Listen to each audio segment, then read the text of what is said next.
Tarde Fox com o André, que está muito bem localizado em frente ao bom e velho Pacaembu, André. Vamos de tricolor então, Lívia, já que vocês estavam falando de goleiro ou de goleiros palmeirenses, 3 bons goleiros que tem o Palmeiras agora, ou 3 ótimos goleiros do mais alto nível do futebol brasileiro, o que pode até render uma disputa ali nos treinamentos. Eu concordo com o Ribeirão e também com a Milton, com vocês aí no estúdio, de que o Everton vai ter que esperar um pouquinho ali, porque os outros 2 nomes têm muito apelo junto ao torcedor. O Palmeirense tem muito carinho com o Fernando Praz e também com o Jailson, só que quando o time investe num jogador como o Everton também, campeão olímpico, não é para ficar só como terceira opção. Acho que vai rolar uma disputa intensa ali nos treinamentos de pré-temporada para definir quem será o goleiro titular. E já que a gente está nesse assunto goleiros dos grandes clubes paulistas, vamos falar do tricolor paulista, que tem no seu hall de ídolos, talvez no mais alto nível, na mais alta prateleira, o Rogério Ceni, que era um goleiro artilheiro, cobrador de faltas, e o clube pode ter dado um reinício nessa história, ou nesse começo, nessa recente tradição, melhor dizendo, de ter um goleiro cobrador de faltas, porque o clube fechou a contratação do goleiro Jean, né, do Bahia, 22 anos, titular absoluto do Bahia nesse último Campeonato Brasileiro, nas 38 rodadas, contrato de 5 anos. Ele, durante um treinamento em certa oportunidade lá em 2016, no CT do Palmeiras, bateu uma falta, fez um gol, e essa gravação existe até hoje, circula nas redes sociais. O Jean bateu essa falta, fez o gol, falou que era o novo Rogério Ceni, agora está no São Paulo, o que também deve dar mais paciência para o torcedor, para que o Jean tenha espaço na equipe. E aí volta a mesma discussão anterior, se o Jean será titular ou se o Sidão será o titular, mas os dois vão disputar também nessa pré-temporada essa condição, com o Lucas Perry, garoto da base, como o terceiro goleiro. Vale a gente lembrar que o Denis, que teve a missão difícil ou praticamente impossível de substituir o Rogério Ceni, o contrato do Denis com o São Paulo se encerra no final de 2017, não vai continuar em 2018, o Denis inclusive já se despediu do tricolor paulista. E o outro goleiro, que seria o Renan Ribeiro, que inclusive chegou a ser titular ao longo dessa temporada.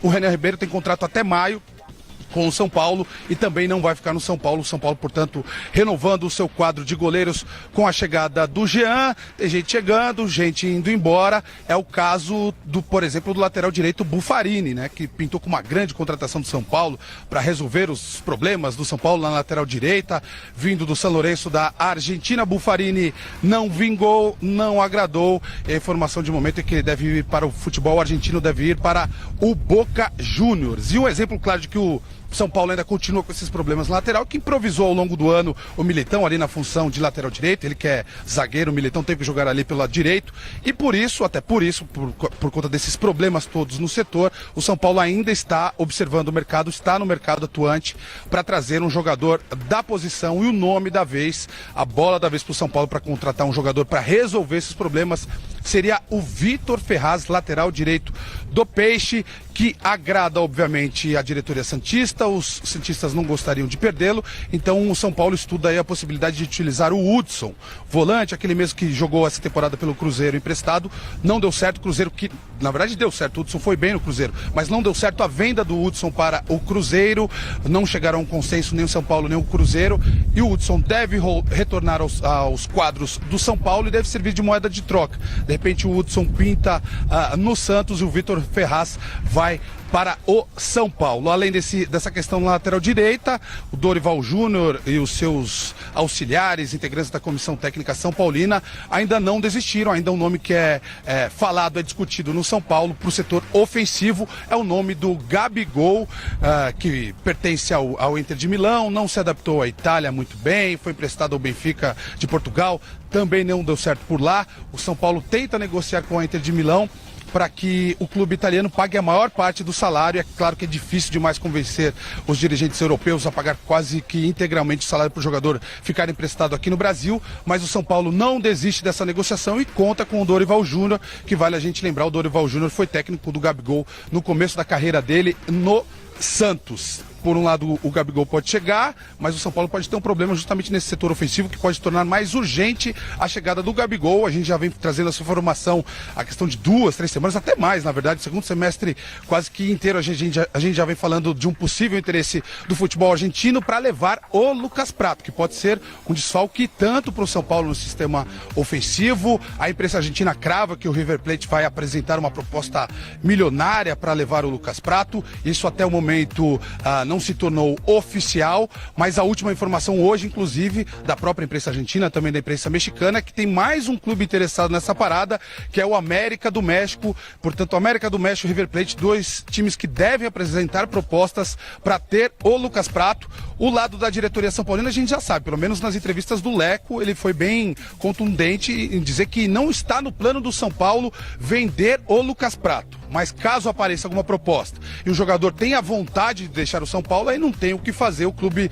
vai acabar de fato negociando, mas isso, claro, mediante pagamento de multa, que não é barata. O São Paulo pagou, por exemplo, 6,5 milhões de euros por 50% dos direitos federativos do Lucas Pratto. Portanto, esse time que chegar, se for o River Plate ou se for o América do México, precisa investir, pagar pelo menos esses 6 milhões de euros, e também o Lucas Pratto precisa ter a vontade de deixar o São Paulo. O Lucas Pratto deu recentemente algumas declarações meio conflitantes. Ora dizia que queria ficar no São Paulo, ora dava a entender que gostaria de voltar ao River Plate. Então segue esse imbróglio. A favor, por exemplo, do River Plate nessa questão, contaria, por exemplo, o Lucas Pratto voltar para o futebol argentino. Ele é argentino, seria rápida a adaptação, e o que se diz muito por lá, que o técnico Marcelo Gallardo utilizaria o Lucas Pratto evidentemente como titular absoluto, e que ele indo bem no River Plate, ele conseguiria, nesses últimos 6 meses antes da Copa do Mundo da Rússia do ano que vem, o Lucas Pratto conseguiria recuperar o espaço dele na seleção argentina,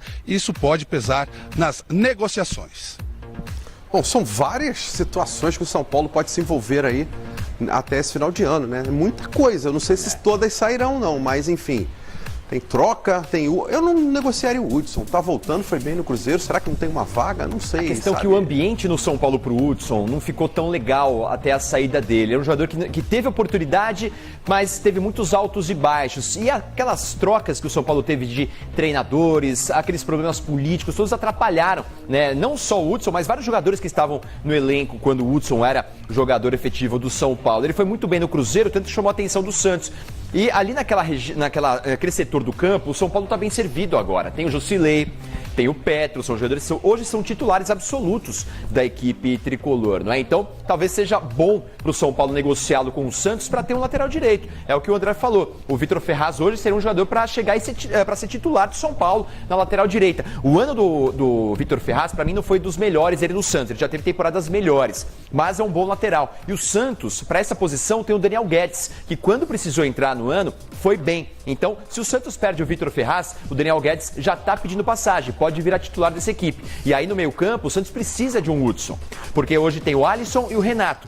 Perdeu o Thiago Maia no meio do ano agora, e é um jogador que não teve uma reposição à altura. Talvez o Hudson fosse a solução para ter ali o técnico Jair Ventura mais possibilidades, além do Alisson e do Renato, ter outro jogador de qualidade também, que seria o Hudson. Talvez a situação do Lucas Pratto envolvendo o futebol argentino possa até ocorrer uma troca, alguma situação envolvendo o jogador. Já a posição do América do México é de vir e pagar. Pelo que o São Paulo tem em cima do passe. É botar dinheiro em cima da mesa e aí resolve a situação. É o que aconteceu com o Jô. O Corinthians não queria negociar o Jô. O Jô é titular absoluto, foi o melhor jogador do Campeonato Brasileiro, né? Para Libertadores agora, para 2018, era o cara ainda para ser protagonista do Corinthians, só que chegou uma proposta, 11 milhões de euros à vista, você não vai recusar. E é o que pode acontecer com o Pratto. Se chegarem para pagar o que o São Paulo tem ali para receber, não tem o que negociar. Então é uma possível perda que às vezes o São Paulo não tem muito o que fazer. Então o São Paulo já tem que correr atrás de um substituto caso realmente ele veja que vai acontecer uma proposta oficial realmente, né? Perdendo o Pratto, o São Paulo não tem hoje um substituto para ele no elenco. Exato. Né? O próprio Gilberto, que era o reserva do Pratto, já vai embora, não renovou o contrato. Então perder o Pratto seria um problemaço. Gabigol seria a solução? A gente não sabe. porque a temporada dele na Europa foi horrível, né? Na Inter e no Benfica. Nenhum dos dois clubes querem o Gabigol. Alguma coisa está errada. Talvez voltando para o Brasil, né, onde ele já está adaptado, acostumado, é o país dele, talvez ele volte a jogar um bom futebol. Mas 2017 do Gabigol foi um ano para se esquecer. Você que está chegando agora no Boa Tarde Fox, o nosso assunto é o mercado da bola dos times paulistas.